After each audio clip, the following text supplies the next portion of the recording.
সুপ্রিয় ভিউয়ার্স, কেমন আছেন আপনারা? আশা করি সবাই ভালো আছেন। জব অ্যান্ড এডুকেশন টিপসের নতুন আরেকটি ভিডিওতে আপনাকে স্বাগতম। বর্তমানে বাংলাদেশে প্রায় সকল জেলাতেই সিভিল সার্জনের কার্যালয়ে নিয়োগ বিজ্ঞপ্তি চলমান রয়েছে। সিভিল সার্জনের কার্যালয়ে সবচেয়ে বেশি নিয়োগ দেওয়া হয় স্বাস্থ্য সহকারী পদে। আর এই পদেই একমাত্র আপনারা নিজ জেলাতে এবং নিজ ইউনিয়নে চাকরিটি করতে পারবেন। আপনারা উচ্চ মাধ্যমিক পাশেই এই চাকরিটি করার সুযোগ পাচ্ছেন। সবচাইতে বড় কথা হলো আপনারা বাড়ি থেকে আরামে এই চাকরি করতে পারবেন। স্বাস্থ্য সহকারী এই পদের কাজটি কি? এই প্রশ্ন আপনারা অনেকেই আমাকে করেছেন।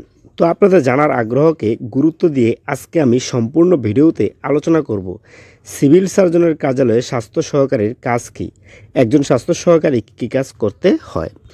তো চলুন কথা না বাড়িয়ে মূল আলোচনায় যাই। মূল আলোচনায় যাওয়ার আগে আপনাকে অনুরোধ করব, আপনি যদি এই চ্যানেলে নতুন দর্শক হন তাহলে চ্যানেলটিকে সাবস্ক্রাইব করে রাখবেন, আর যারা অলরেডি সাবস্ক্রাইব করেছেন তাদেরকে অসংখ্য ধন্যবাদ।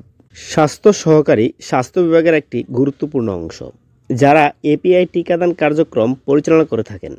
স্থানীয় মানুষকে স্বাস্থ্য সচেতন করা, বাড়ি বাড়ি গিয়ে প্রাথমিক চিকিৎসা সম্পর্কে পরামর্শ দেওয়া সহ নানা ধরনের স্বাস্থ্যসেবা দিয়ে থাকেন সাধারণ মানুষকে। স্বাস্থ্য সহকারী মূল কাজ হচ্ছে মাঠ পর্যায়ে শিশুদেরকে টিকা প্রদান করা। আপনার এলাকায় বাচ্চাদের যে টিকা দিয়ে থাকে এবং পোলিও দিয়ে থাকে তা কিন্তু একজন স্বাস্থ্য সহকর্মী বা স্বাস্থ্য সহকারী দিয়ে থাকে। স্বাস্থ্য সহকারীরা মায়েদেরকে টিটি টিকা দিয়ে থাকেন। সাধারণ লোকদের সেবার জন্য সরকার থেকে যেসব সরঞ্জামাদি দেওয়া হবে তা কিন্তু স্বাস্থ্য সহকারী নিজেই বহন করতে হবে। এগুলোর ওজন প্রায় 15 থেকে 20 কেজি বা তারও বেশি হতে পারে।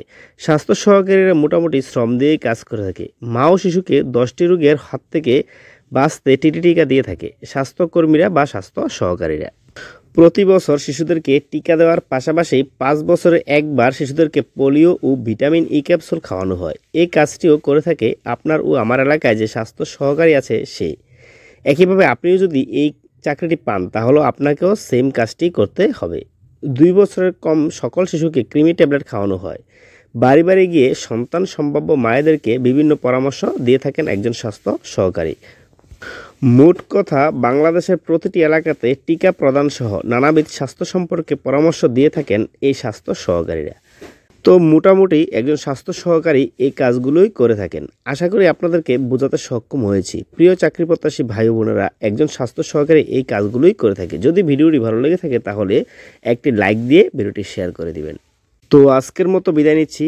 সকলেই ভালো থাকবেন এবং সুস্থ থাকবেন। সকলের জন্যই শুভকামনা রইল।